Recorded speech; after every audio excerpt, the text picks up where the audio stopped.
আমার জীবন অতি সাধারণ একটা ছেলে আমি।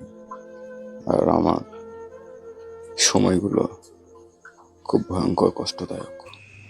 আচ্ছা, নাইম কি করে? নাইমের কথা বলছে।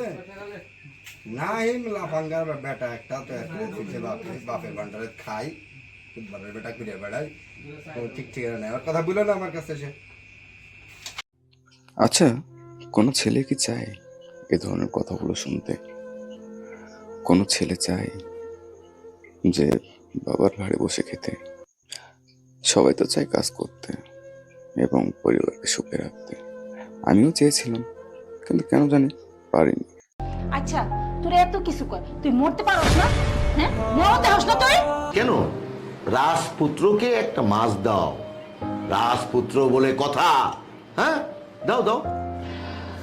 আর কতদিন খোকা তোর মতো ছেলে, এত বড় ছেলে, দেখ গিয়ে প্রত্যেকটা সংসারে নিজের পায়ে ওরা দাঁড়িয়েছে।